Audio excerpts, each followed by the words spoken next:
Yes, indeed, it is the third official work day of the week. Today being Wednesday, the 25th day in the month of May 2022. Thank you so much for joining us this morning on the platform. It is the pinnacle of all discussions. We dissect issues, of course, affecting us in different sectors of the country, both in Nigeria and also Abia State. Your guess is as good as mine. We're talking politics today, looking at the plethora of issues surrounding the primaries of the major political parties in Abia State and also in Nigeria. Of course, we have 18 political parties, but we have two major ones, the All Progressives Congress and also the People's Democratic Party. Well, we look at the issues surrounding the Electoral Act, the amended one that the president has not signed, especially the Section 84, Subsection 8, that has to do with the statutory delegate. These and some other issues we will be looking at today on the platform, the pinnacle of all discussions, still part of our morning show anyways, the one we call Morning Spice, right here on the floor of God's own state. So welcome on board. My name is Michael Oni. We take political updates. Let's look at what is happening in the political scene, and we get back to dissect for you with the help of our analysts so that you can make a better decision. Some of these issues I have highlighted this morning on the platform on Flow FM. Stay tuned. This is political update. The National Working Committee of the All Progressives Congress has approved its special convention for the presidential primary to hold between Sunday and Monday in a revised schedule of activities for the governorship, State House of Assembly, Senate, and House of Representatives primary elections. According to the revised timetable, governorship and State House of Assembly primaries will now hold on Thursday, while House of Representatives primaries will hold on Friday, just as Senate primaries have been scheduled for Saturday. Speaking to newsmen, the Publicity Secretary Felix Morka explained the reason for delay in zoning and delegate list ahead of the party's primary election. Again, we have yet to make any decision about the mode of presidential primaries. As you know, we have three options for that. We have the direct, the indirect, or the consensus model. We are ready to go with either, but we have yet to make an emphatic decision about the mode of the presidential primaries. We have not. That's not something that we have discussed or made a decision about. We are committed to conducting our primaries in a way that is consistent with our party constitution and with the to act. Governor Okeze Victor Ikpeazu has been elected unopposed as the PDP Abia South senatorial candidate for the 2023 general election with a total of 198 votes. Declaring the result of the primary election at the Enyimba International Stadium, the PDP returning officer for the conduct of the primary election and former PDP state chairman Chief Ndidi Okereke disclosed that Governor Okeze Ikpeazu was the sole aspirant for the position. Addressing the press after the exercise, Governor Ikpeazu assured that the fortunes of Abia South people would change for better under his representation at the upper chambers of the National Assembly if elected. Meanwhile, the PDP primary election for Abia South State constituency has produced Ekao Densi as a candidate, while the Deputy Speaker Abia State House of Assembly Fanny Uchendu secured the party's nod to fly its ticket for Arochukwu Federal constituency election. However, the senatorial primary election for Abia North Zone was marred with violence that completely disrupted the entire process. The confusion followed altercation between the member representing Arochukwu Federal constituency, Ukunkole, and Senator Mao Onwabunwa over the procedures for the exercise. Former Chief Executive Officer of the defunct Diamond Bank, Dr. Alex Otti, has dropped his governorship ambition on the platform of the All Progressives Congress APC, saying he will no longer participate in the upcoming primary election of the party. In a statement by his special advisor on media and publicity, Ferdinand Ekoma, Otti cited a memo which allegedly emanated from the national legal advisor to the chairman of the APC, which imposed a stone sharing formula on APC aspirants in Abia State as his reason for withdrawing from the race. He said more than 90% of the aspirants, leaders and stakeholders of the party opposed the decision and subsequently appealed to the leadership of the APC to allow an open contest that would give room for the emergence of popular candidates who would also enjoy the support of party members and the electorate during the general election. He expressed readiness to pursue his ambition elsewhere in a mission to rescue Abia State. And that was Political Update. I am Wisdom Thomas. Lagos. Well, thank you so much, Wisdom, for bringing us up to speed. The political events shaping our world ahead of the 2023 general elections. As you heard earlier, we have so many junctions to get to this morning on the program, the platform. But I have our correspondent, Temple Barra, joining me somewhere in Umar here, monitoring the ongoing exercise, talking about the party primary of the People's Democratic Party. As you know, the party started the primaries. That was on Sunday. It's some of the elective positions that was conducted was inconclusive, and yesterday it continued with the House of Representatives and also the House of Assembly. It got violent at some point at Arotiko Hafia Federal Constituency, but as it stands now, the governorship primary for the People's Democratic Party, the gubernatorial primary for the People's Democratic Party, the ruling party in Abia State, is ongoing. Temple Barra joins us from Umahia Township Stadium, where the exercise is currently ongoing. TC, can you hear me? Yes, I can hear you. Glad to have you. Can you bring us up to speed on what is happening at the moment? Well, I heard you saying the exercise is ongoing. Well, the only reason I agree that the exercise is ongoing is the fact that the setup is still ongoing. So the setup of the stadium is being set up for the exercise to be underway anytime from now. But I haven't cited materials as it stands. What I can tell you that I see around is a heavy presence of security personnel ranging from the Nigerian to the Nigerian Army, the Civil Defense, officers of the Ministry of Homeland Security, all down there. So moving up and down. I just be security persons. I also said a few people with that, which I've noticed some of them have inscriptions inside the delegates. Some of them have the logo of the People's Democratic Party on them. I cannot clearly see what's written on all of these stats, but some persons have that for delegates. And it stands now just a few people around the stadium environment because of outside the security is. I tried to gain access. I was denied access into the stadium as it is now. Okay, interesting. What are they doing about your accreditation? Definitely, journalists should not be left out of the process. It's a process that should be open and also reported in the media.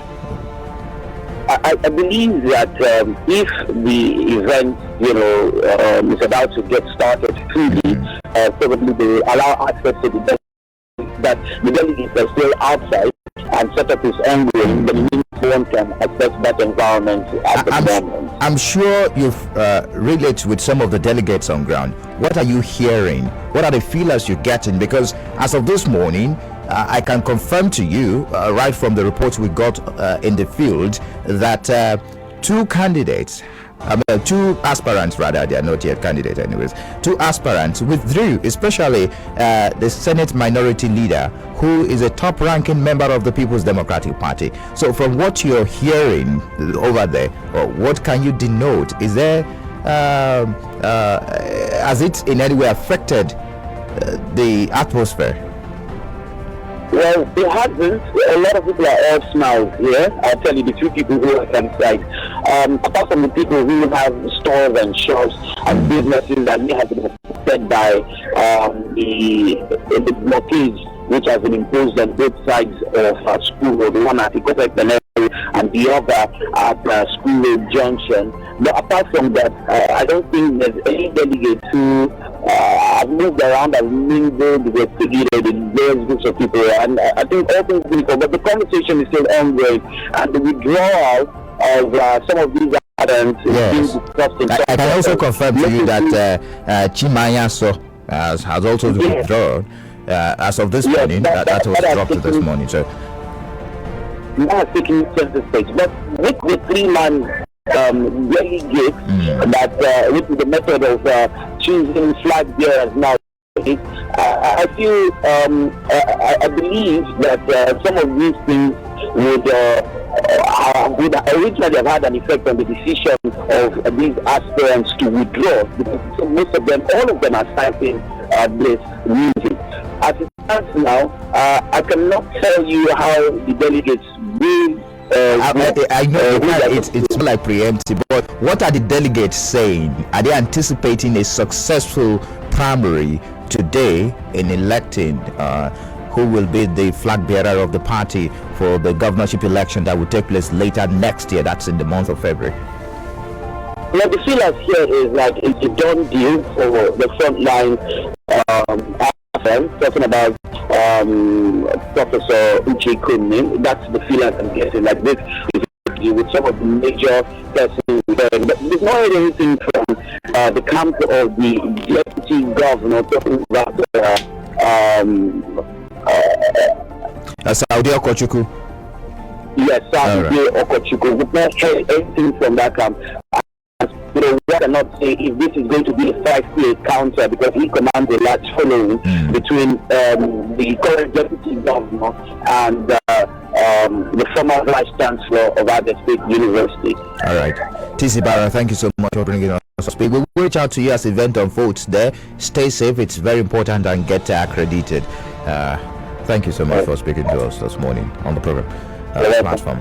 Okay, that's Temple Barra, our correspondent, who is very much on ground monitoring the PDP primary that will elect the candidate, the gubernatorial candidate of the party ahead of the 2023 general elections. It is still the platform, the pinnacle of all discussions right here on Flow 94.9 FM. Now let's talk the exclusion of statutory delegates in party primaries, even as the president is yet to append his signature.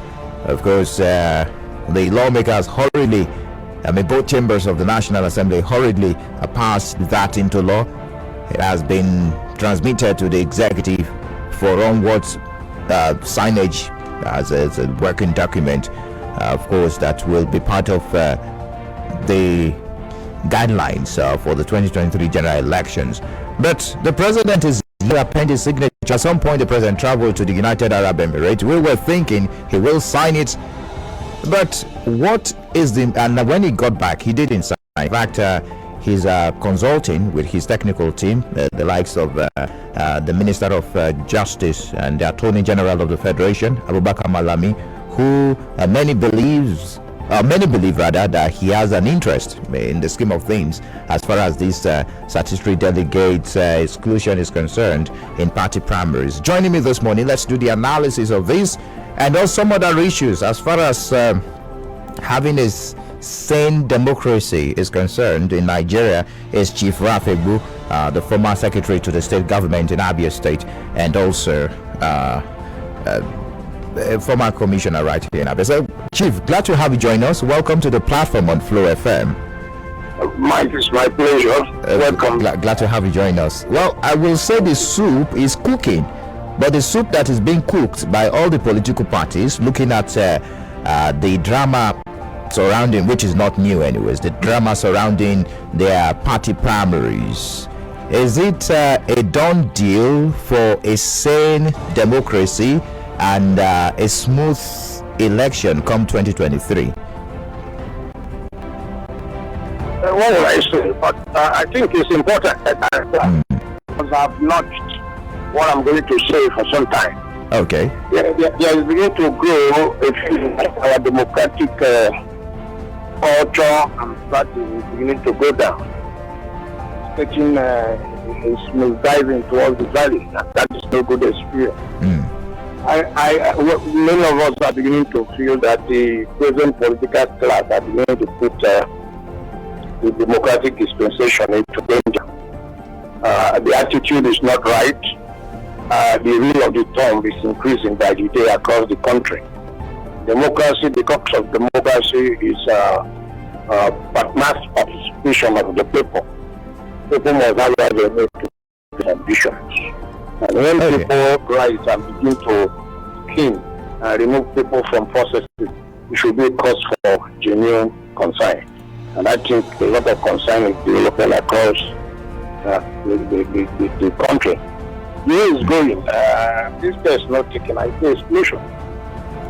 I see, you can see this is beginning from insecurities, assuming a dimension that you cannot tell. I have had people who have said it was necessary to find a way to curb insecurity, bring it to the barest minimum so that people can vote.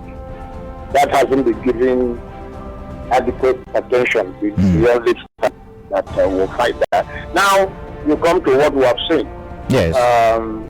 Like I've listened to you people talking about three-man the three-man delegate election, especially causing controversy in Abia State. And talking about the president signing or not signing. I remember I told a colleague just a few minutes ago, I said, I am tired of what I call endpoint reaction. Okay. Because we see these things coming. It's like chemical. The process of mixing is done, and then suddenly maybe chlorine comes out with an ugly smell, then we begin to cry. It's time Nigerians begin to worry more about processes. Now, why are you talking about the president when the lawmakers, this present state of National Assembly members, we are spillover from 2015. That's the spillover from the 8th Nigeria National Assembly. Yeah, correct. And that means they may have stayed. They're about to an average 8 years, and now 7 months or 8 months to a crucial national elections. They are suddenly waking up to do critical and essential electoral amendment that they ought to have done. So why didn't they do it all this while? And who should we blame? Because the civil society was also part of that, the part of the process to getting that document that we all celebrated at the stage of enacting the law in the National Assembly. We understand that none of the two chambers noticed that omission of the statutory delegates of Section 84, subsection 8. The same way the president, because the president took time to also sign it. The civil society was also a part of the enacting of that law, a part of the town hall meetings. Even INEC was also part of it. So who should we blame at this point that statutory delegates? I'm blaming members of the National Assembly. I'm saying that important national issues should be treated early enough so that we can have time.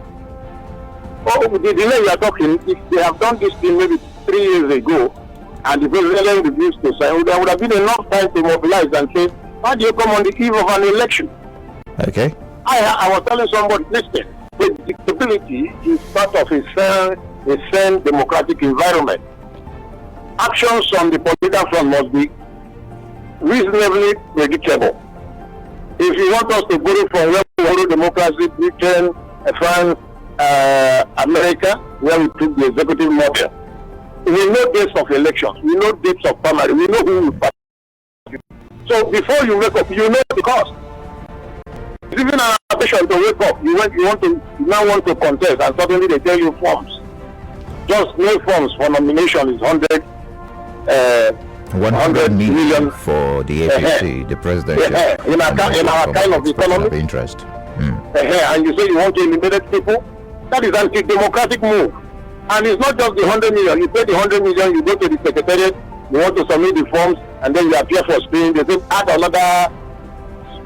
In some places they add 5 million, other places they add 10 million.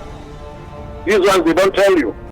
You monetize the process, telling people that they have no space on the table. Then how can you develop? Okay. Now you come on the eve of crucial elections, few days to go. Look at the madness we saw. Who will ever believe that every minister that is sitting wants to be president? Has it ever happened? That is an indictment on your leader that is not doing well. 50% of your cabinet want to abandon ship. That is because nobody predicts. Nobody told them that you can't eat your cake and have it. If they knew, before you are appointed, that once you lost political ambition, you leave your position, we wouldn't have seen that mess. That was a mess and terrible dent on the country. So now let's come back to what you are talking. You come few days to an election, and you are talking about the electoral rules. I even had the idea threatening if you do this, we need to spend time. Where it happened? Time certainty is certainly a crucial aspect of any democratic culture. I should be able to know before I go that in May I will go for a primary election. I will be facing this category of delegates. It should be clear whether my party wants to use consensus, or whether they want to use indirect, or whether they want to use open. Those things should be clear. He said for this election, it will be consensus. So you know what you're determining as initial, whether the exercise is worthy. So not when you come, he said president is calling governors and calling few members of House of Assembly to come to the meeting. Perhaps in the meeting you now announce that Raph Egbu will be the candidate. It's undemocratic. It is for a configuration Okay. of own life. Looking at some of this loop that you've pointed out this morning, Chief, and we are all clamoring for a saner democracy and to have a smooth system that will lead to having credible leaders in this country. Looking at some of these loopholes, when do you think we can get it right, and when do you think we should start planning ahead of a major election like the one we will be having next year? And again, I want you to also analyze for us the realities at hand. The exclusion of these statutory delegates, will it affect the outcome of the party primaries, and how will it affect party politics for the various political parties that we have in the country? Okay, let's start from the last. Definitely, it has watered down the quality. You say 3-man delegates. Delegate system is subject to what you call it, in our level of principle. It's subject to abuse.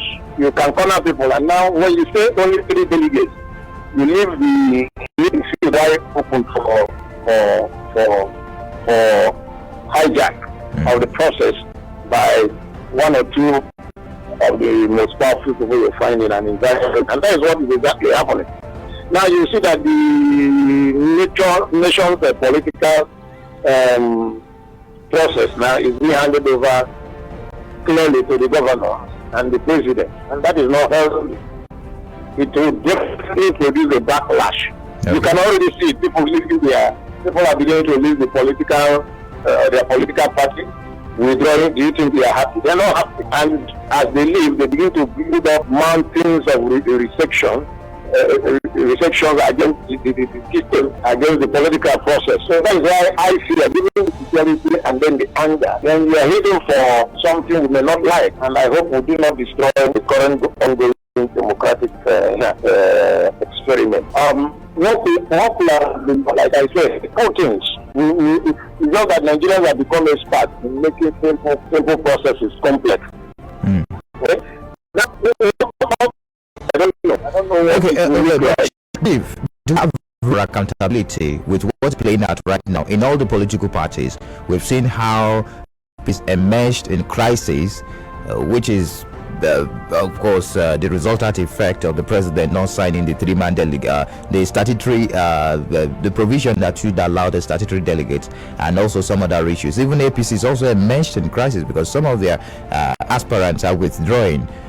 Looking at what has played out so far, because it's a continuous process, is there room for accountability as we speak? No, we are heading in one direction. The rule is there. APC will soon start. Already APC, they are calling for meetings. I don't know how many attended the meeting. So people will anger. It will be a case of total destruction for the major parties. There certainly will be influence on definitely what will happen.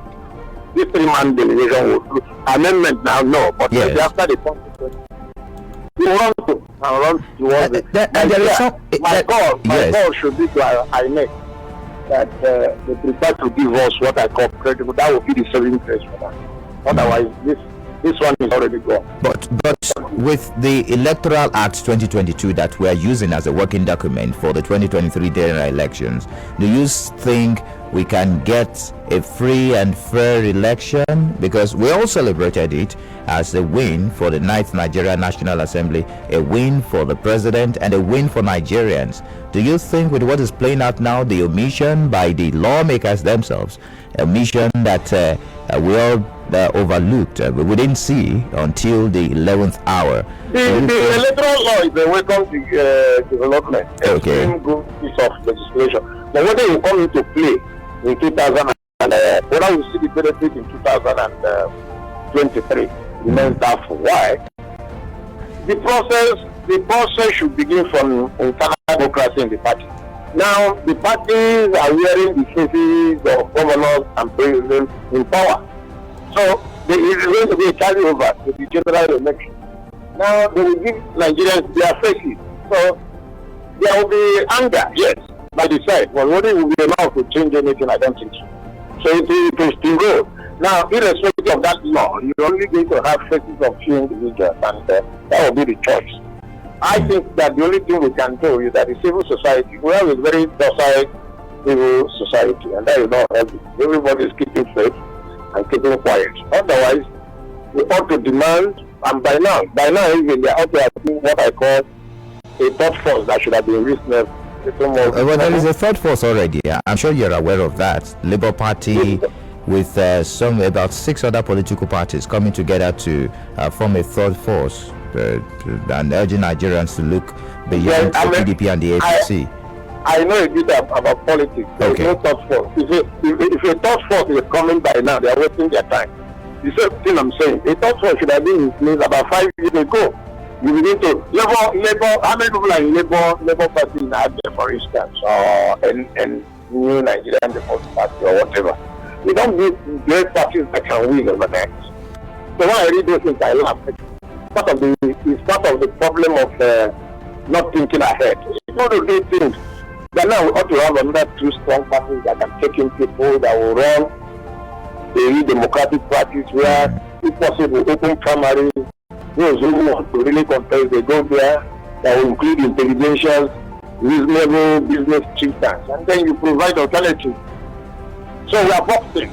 Okay. Just before I let you go this morning, Chief, politics and electioneering require finances. But what we've seen so far looks like we've not grown beyond that politics of money that we play in Nigeria. Even as we look at, even as we are copying what is being done in America, and we're saying, well, we want Nigeria democracy to be like that of America, but then we still play politics of money in the country. When are we going to get it right? Do you think we're along that path? Money is good. Money. You require money in politics, but money is not all the thing there is.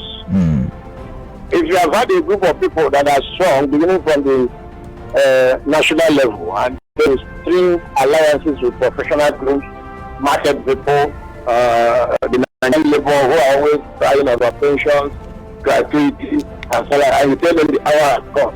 So it is the measure. Sitting one place and believe, you can't sit one place and believe that change will come. It will not be like expecting landing there in an airport. You must get up and expect anger and say, we want change. And then you begin ahead to police. You can't tell the doctors association, please come. You guys are suffering. We can make a change collectively. You know what this is? The market people. And you say, okay, this is where we are. And then you go and get 20 people. They will not necessarily be money men. But the thing is that there is no effort at all. And when you leave, what did you say? Upon or something upon what? But there's a vacuum. Those who are smart and have will take it. Yes. So you was right. You see, my kind of worry about the Nigerian electorate is this. You said this is worrying you, and when it's time for change, they don't pursue. Who will do it for you? They are accusing Mr. A, he's not doing well, he's killing you, that. When you have time to change, you collect 2,000 naira, and you say, well, this is this one, and then you come and suffer for 8 years. So there must be a vanguard that is ready to commit class suicide, come down, and say, we will now work. You work, let me say in Nigeria, for instance, you work with the churches, you work with market people, you work, that's how to bring change. So all of us are not doing anything, and we just sit. All right. So, you get these things thrown at us. So money is good, yes. I agree, you need money to publicize, you need money to move logistics. But yes. When you aggregate effort, the money will come. All right, Chief. I want to really appreciate you for your analysis this morning. Thank you for joining us on the platform on Flow FM. Thank you for having me. Yeah, you're welcome. Well, that's Chief Raph Egbu, a public affairs analyst. We've looked at the exclusion of statutory delegates in the scheme of things of parties, even as the parties have started their primaries with the People's Democratic parties are starting on Sunday. We take a break. When we return, we'll continue the conversation. It's an extended edition for this day. I mean, the platform, the pinnacle of all discussions, because we will be speaking with a governorship aspirant this morning, a governorship aspirant of the Progressive Grand Alliance. That will be from 11 a.m. even as we look at the chances of all Progressive Grand Alliance taking over the reign of affairs right here in Abia State, and also we look at the crisis rocking the party and some other issues. We'll take a break. When we return, I told the lines up. Let's talk about the exclusion of the statutory delegates in party primaries, the implication for political parties, and some other issues that we've discussed this morning on the platform on Flow FM. Stay tuned. Yes, indeed. Thank you so much for tuned. It is the last lap of the first half of the program, the platform for today, Wednesday, the 25th of May, 2022. Of course, as the country all the political parties over the eligibility of 7 non-career ambassadors to vote as statutory delegates, the party's invention of primary without resigning their current political appointees. Even as we look at that section 8 subsection of the Electoral Act 22 that talked about the participation of statutory delegates, it was hardly both chambers of the National Assembly. The question is, do you think it is going to affect the outcome of the party primaries that has started for the People's Democratic Party already, and the usually mandate?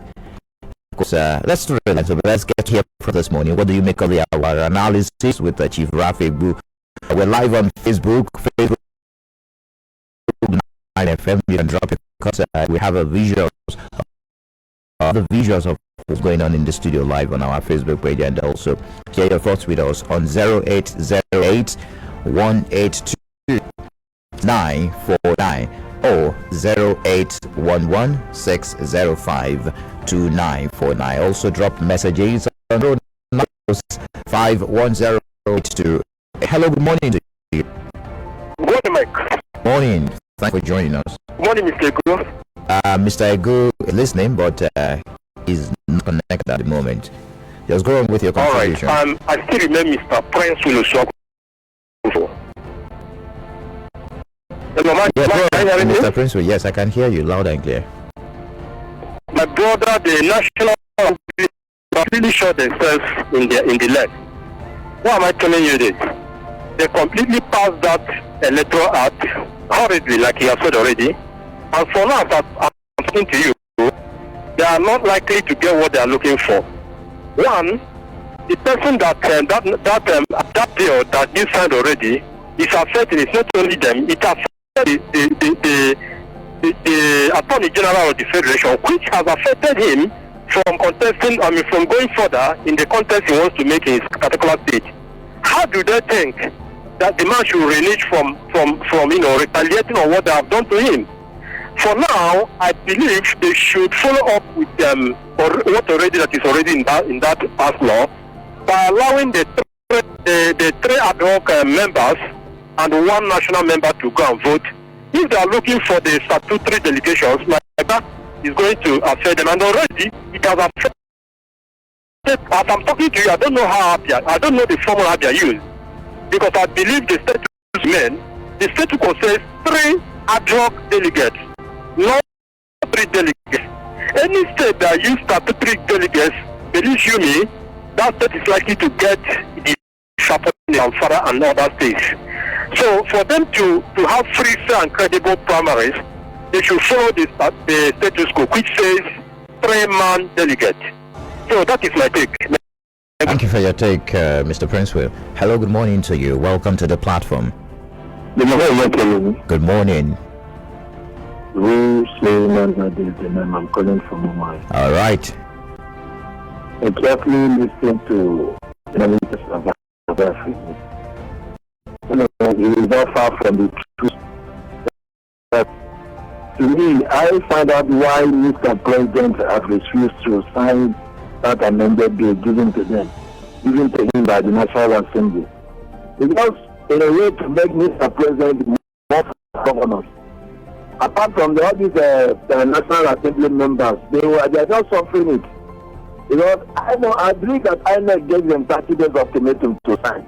And I believe that maybe after the 40 days, it will be after the primaries of political parties, the president might decide to sign it. But it's going to affect anybody that is going to choose as his somebody that will succeed him. Likewise, governors. So when they talk about the issue of democracy in this country, I don't know. We talk about I keep telling us that our constitution has made politics in Nigeria money attractive. Everybody wants to become president. Everybody wants to become governor. Everybody wants to become senator. People are telling us that there's nothing there. You see them going for 4, 6, 7, something years. So I don't know. I thought that God will help us. Just like what is happening in Amichukwu now. You see, they say that I don't know whether you people will just help us in Amichukwu cemetery. Have you not an Amichukwu State House of Assembly? I don't know what is going on in that place. They told us that some people have started to publish them that they are the one that won. But how can a return officer be an appointed from the governor? So we should look into, help us to look into what is happening. Thank you for sharing thoughts with us, Hussein Manode. Hello, good morning to you. Hello, good morning, Mike. Good morning. I'm calling from Omai. All right, Mr. Chinedu Okafo.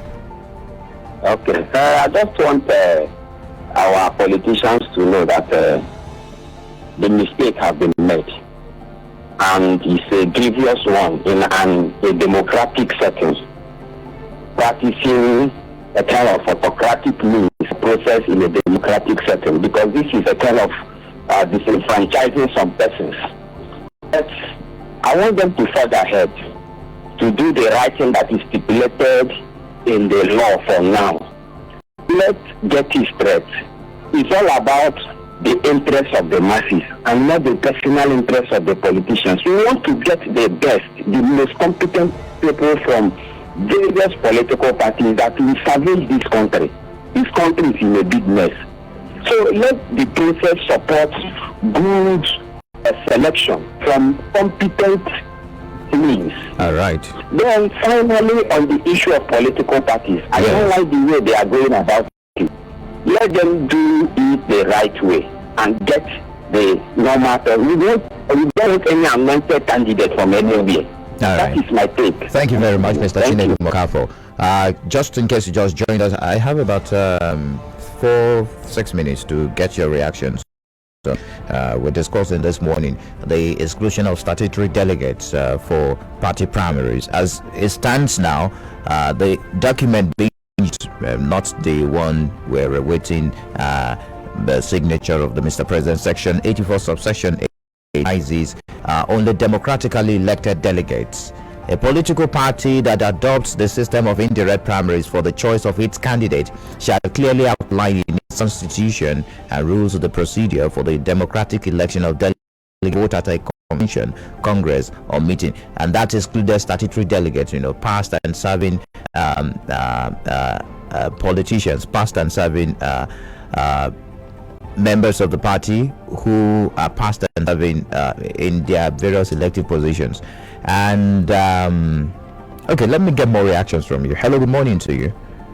Good morning. Good morning. Thank you for joining us. Ifeanyi Chilaka. All right, Mr. Ifeanyi, welcome on board. Yes, I keep on saying this. This time, this kind of season is season of politics. Yes. Game of interest. Everybody knows about it. Whether there or there, it's just all about interest. Mm-hmm. But what I want to tell them all, let them make sure they do the right thing by following the law. Although in Nigeria, law is not working anymore, but we have to make sure that we, keep it on so that everything will went very well as we expected. Right. Finally, I want to congratulate the governor, the OKC and the winning. I want PDP to just follow suit like that. So everything. All right, thank you for sharing your thoughts with us. Okay. Let's move on. I have a comment pouring in on our Facebook page. Ezekiel Elvis says, good morning, great political analyst Michael. The PDP primary election currently and ongoing in Abia State today is the right and perfect time for them to put their houses in order. Very old grievances and consensus amongst themselves, because a house that is divided within itself cannot hold and will not stand the test of time. Much love, Flu FM hashtag platform. Senator Akuche JP says, good morning, Mike. Abia PDP is at the verge of meeting their Waterloo. Italy withdrawing from the race shows that PDP is not representing the democracy they are propagating. I will not be surprised if the governors all right, if they like, they should endorse 10 professors for Abia governorship. They will lose at the poll. Abians are wise. Also says, let the PDP primaries be transparent to avoid crippling the party's chances ahead of the 2023 general elections. May God help us. Also, Francis Unamani watching from Enugu. Thank you. We need to step out of the studio now for the first half of the program. I told you that it is an extended version today. From 11 o'clock, we shall be talking to an aspirant of the a governorship aspirant from the party, the All Progressive Grand Alliance, even as we look at the party politics ahead of the 2023 general elections, the chances of the All Progressive Alliance, and also the chances of the aspirant himself. And the crisis rocking the All Progressive Grand Alliance. Maduka Okoro from Lagos says his analysis, Raph Egbu's analysis of political events shows that it would be better he took over from OUK than TAO. He knows the politics of my risks and continue to release more information. Thank you for sharing your thoughts with us all the way from Lagos. Kanu Zomba institution everywhere. From the federal government to the state government, something must be done to ratify these before 2023. Thank you from Mr. Queto. Okay, that's the Noble from Ohia says, on the table, I'm pleased with Chief Raph's political assessment and always suggested that nobody should coerce you to append your signature on an important document. Anyways, that's how far we can go for this hour. 11 o'clock, we continue the conversation, of course, on the platform, the pinnacle of all discussions. Thank you so much for joining. Many of my producers, Stanley Eze, Wisdom Thomas, and Ezine Okoro, and the guys behind the visuals on our Facebook page, Stanley and Chinedu. Do enjoy the rest of your day. My name is Michael Oni.